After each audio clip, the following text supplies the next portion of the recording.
Sam Reinhart, it has been a magical first half of the season for yourself and the Florida Panthers. I'm curious, what does that feel like when you're in the zone like you have been to start this year?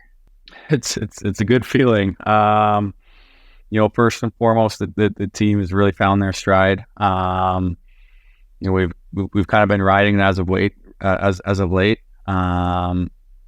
something that kind of I haven't really experienced the start personally like this before. It's usually take me a little bit to kind of get into the groove if I will. So it's been a nice touch to have it come early in the season like that has. Yeah, Sam, for a lot of teams that make it to the Cup final, there's always talk next year of the hangover, but you had said kind of early that you love that the summer was short. Why is that? Yeah, I think there's good and bad things about it. I think it's a combination of a few things. I've had a lot of years where I've really been able to utilize my summer, unfortunately, and been able to. So I think it's a lot of years and a lot of hard work that have, kind of allowed me to, be in the gym a little bit less this past summer, but really fine tune some things. So I mean, it's probably some less hours in the gym, but it's for whatever reason it's I feel the strongest coming into it this year. I think I talked to Ikes a little bit, catching up in Vegas. How they were kind of feeling from it, playing all that hockey, and going to the end. And, he kind of said the same thing. They felt it at the start. They felt very great coming off. It didn't take much to get into it. And I think you saw that out of their team as well. And then kind of at the end going into Christmas, they kind of felt the fatigue and it was pretty similar to us. So, I think you're kind of riding that wave and, being able to come off to a good start, from that run. How much time did you take off in the summer? Do you keep skating? Like what kind of break did you take? Not too long. I take more time off the ice than, than on the ice, or I take more time, staying off the ice. It doesn't take me long to get back into the gym. You kind of get stir crazy. So I try and stay as active as possible. Probably two weeks. I was married 10 days after the last game. So, I think the short honeymoon, I was able to kind of get back and, get back to it. Congratulations on that. And Sam, there's been some pretty cool videos the last few weeks of players getting told that they made it to All-Star weekend or were selected for the All-Star game. How did you find out? I think it was right before Christmas break. Billy called. We just got back from a long road trip. To see him calling when I just got back from the plane. First instinct was, what the hell is this guy talking to me for? We were just on the road for 10 days, but always some great news. I was able to hear it with my wife, kind of let it soak in a little bit. And it's something I've never gone through. So I'm going to enjoy this experience for sure. So that also gives your family time to plan and get to Toronto. You won't have to cancel any vacations. Who's going to be representing the Reinhart clan in Toronto? Everybody's going to make it. My brothers were trying to plan a trip to Florida in January, but it was an easy switch. Their golf game might suffer a little bit, but they'll be okay. So your dad was a 2-time All-Star himself. Had that ever been something that was a goal for you, or what is your sort of outlook on All-Star weekend in general? Some people really put a lot of faith or stock into it. Hey, I really want to get there someday. Some guys are like, I'd rather, take the 5 days and go sit on an island somewhere. Where do you stand? It's something that's, I'm sure most guys, it's not what drives them. I honestly, I'd never put too much thought into it.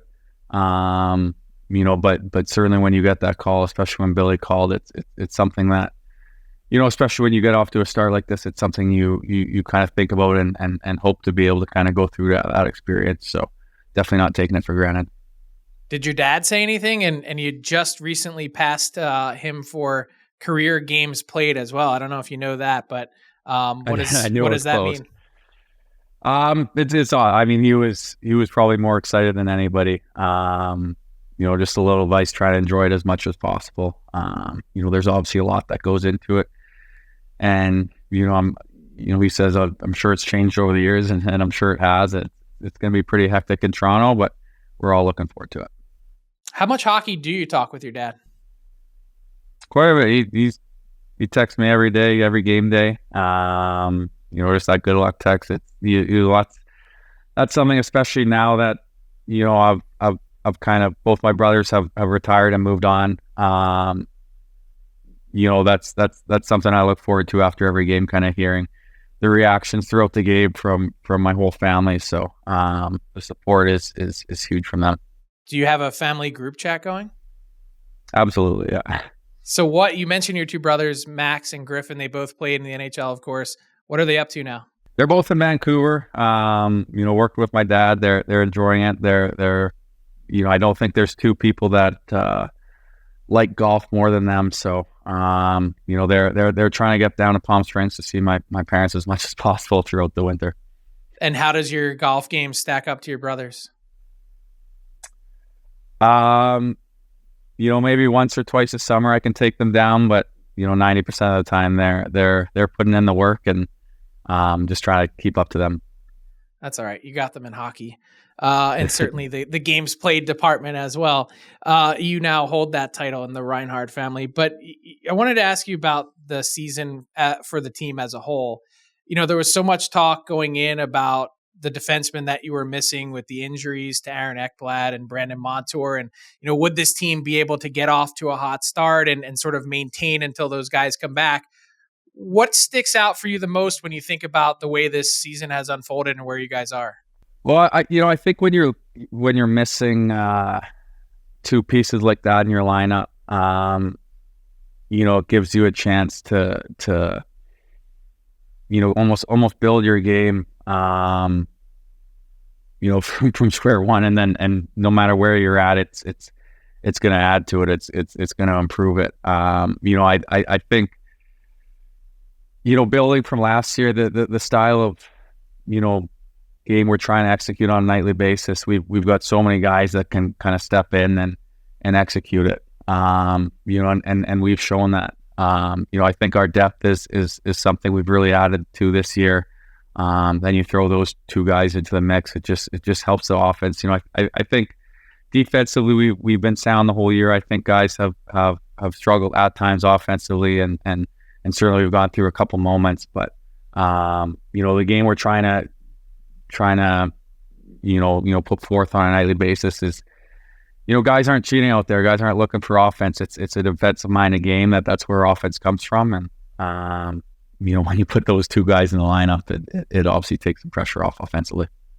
Yeah, and the team has continued on playing at the same kind of level that they were at before those guys came back. But when you think back to training camp and the expectations, a couple years back, you win the President's Trophy. Last year, you get to the Cup final.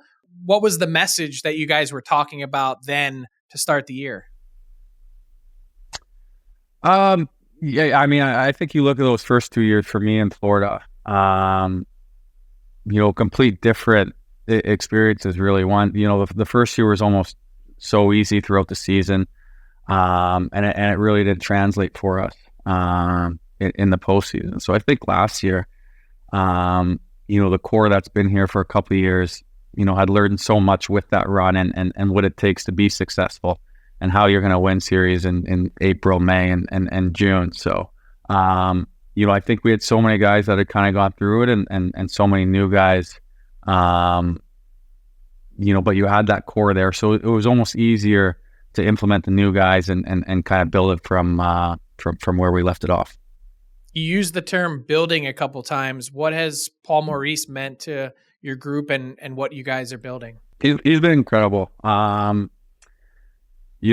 think just the trust the players have in the game plan we're trying to execute. Like I said, I've never seen that trust before. It's he always preaches it's a tough game to play. To be able to play it every night. And when we go through some spurts where you're not playing it, you can feel it. You can feel when it kind of comes back and when we get on that roll. So, I think we've always kind of elevated our game, to the opponent we're playing, and that's kind of what you have to do in the playoffs to have success. And I think the bigger the game, the more success we have, and the more trust we have in our game plan, and that's why you see us play better against better teams. You mentioned elevate your game, and you said it one thing a couple weeks ago that caught my eye. I was reading a story. You said part of your game this season, you've had an attack mentality. What does that mean from you personally? Like, explain what an attack mentality is for you. Yeah, so I was when I said that, it was kind of for me personally. I think so much of this in this league to have success is confidence, and you kind of ride that wave. And I've kind of never gone through it. At the start of the year, it kind of takes me some time to get the goals or get the points and kind of build that confidence. And, as the year goes on, I have tended to play better and better, because you start to see the puck go in the net. You start to, have that confidence on a nightly basis, and you got that, production to kind of sit back on. I kind of noticed early in the year, when you're confident in the ozone, you're almost attacking the puck. You want the puck in every play. You want to be a difference maker out there. Almost when you're kind of struggling a little bit, confidence isn't there. You're almost sitting back and hoping someone else makes the play.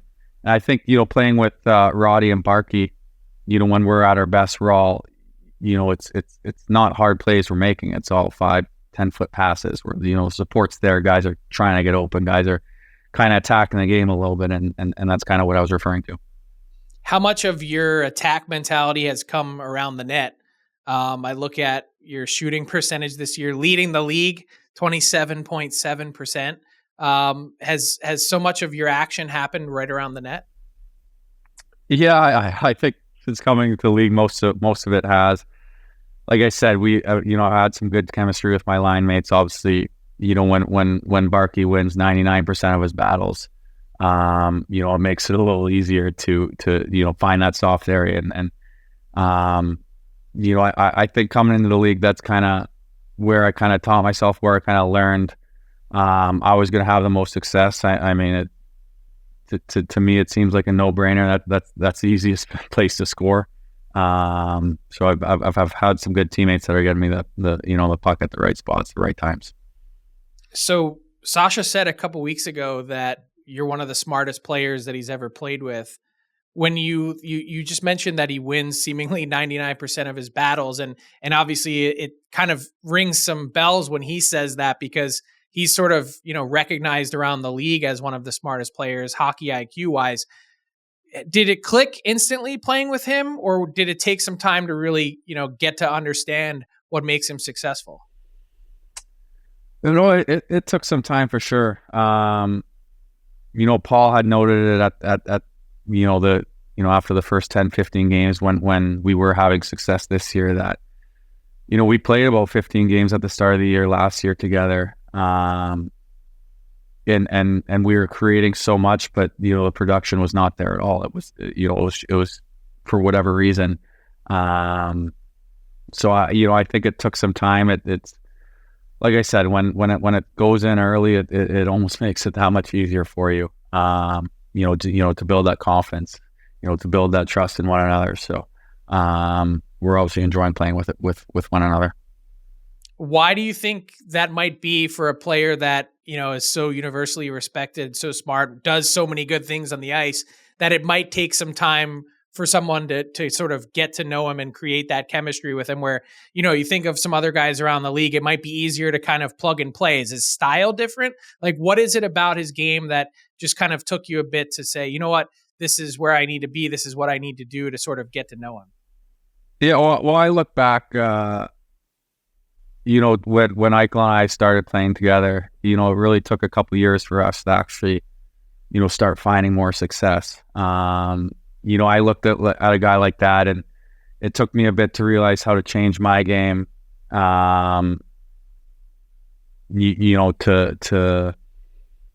kind of mesh with his game. Because, for instance, he's such a dynamic player. You got to, learn how to forget the puck where he's going to have success. I think with Barkey, if I'm thinking too much out there, or if I'm slowing the play down too much, as a line, you're just playing slower. Obviously I'm not the fastest guy in the league. I'm not the fastest, winger he's ever played with. But I think when he's smart and he's down low, he's thinking the game. I almost needed to use my quickness in other ways and create some space for each other. And I think we're both playing a little bit faster, this year, and we both have a little bit more jump. I think that's kind of goes some more of the depth we have. We're not starting killing penalties, for instance. We're coming in the second hole, and it just kind of provides a little bit more jump, for other aspects of the game. Do you take a lot of pride in killing penalties and some of the other aspects of the game? I mean, some people might look at your stat totals the last number of years and say, oh, well, obviously he's a significant offensive contributor, but the other ways that you're impacting the game, I mean, Paul Maurice has mentioned it a couple times openly that you're way more than just a guy that scores goals. Yeah, absolutely. I love killing penalties. I did it my whole life kind of until I, started playing in the NHL, and until, a couple of years ago, more so once I got to Florida, started killing more and more. But, I think especially going into last year's playoffs, was probably the most consistently I was doing it. So, especially this year when we've had depth at that, at that position to be able to put more and more guys out, because you see it, especially in playoffs when your top guys are killing and you have, that couple more minutes a night, by the end of the series, it definitely takes its toll. So, I think we're in a really good spot with where we're at on the kill this year. And, absolutely, I take pride being part of that. Is it easier or harder being on the second unit? Well, it's different. It's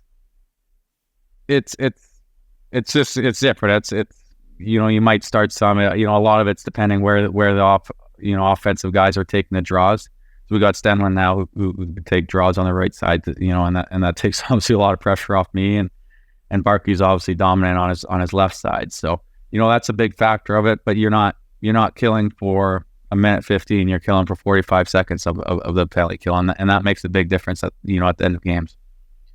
You mentioned your confidence and how much that helps. You get a few and all of a sudden you start to feel it, but has your game changed? Like, you've put up numbers consistently throughout your career, but from, where you were 3 years ago till now, do you feel like you're a different player? Do you understand the flow of the game better, the league? What do you think it is that's enabled you to continue to grow? I think the biggest thing is I probably feel a little bit quicker, than I have in years prior. And if I can, gain another, couple inches around the ice where I haven't had before, it's going to give me more time to make plays and have the puck on my stick more. So that's probably a big factor of some of the offense as well. So the big final question. Everyone wants to know what happens next. Your team is in a great spot. Clearly, you're a fit with Sasha Barkov, among other players on your team, and you need a new contract. William Nylander signs a massive deal today. I figured at some point, somewhere, someone like you might be smiling. Would you pay attention to that stuff? Do you keep track of what happens around the league? I mean, I'm a fan of the game. It's not to keep track of it.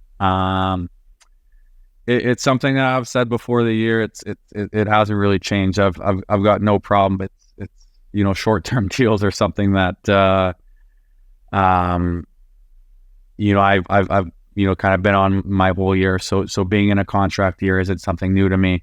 I got no problem with negotiations being ongoing. It's not taken away from my preparation or how I handle day to day, and that's kind of where I stay in my head, and that's kind of my focus. The interest is definitely mutual, and it's definitely positive on both sides. And I love it in Florida, and I know they're happy to have me. So I've got no problem with it being ongoing.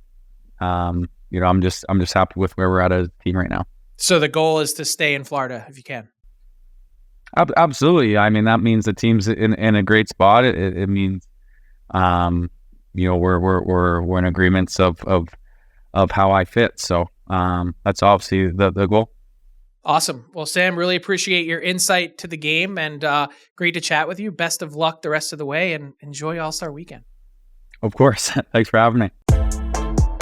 What's up, hockey fans? If you enjoyed that video, then you need to be hitting the subscribe button right here at Daily Faceoff. Exclusive interviews and analysis from our hockey insider Frank Seravalli, fantasy updates from Brock Sagan, and a daily live show at noon Eastern, Monday through Friday. You don't want to miss any of the fantastic content, so hit that subscribe button.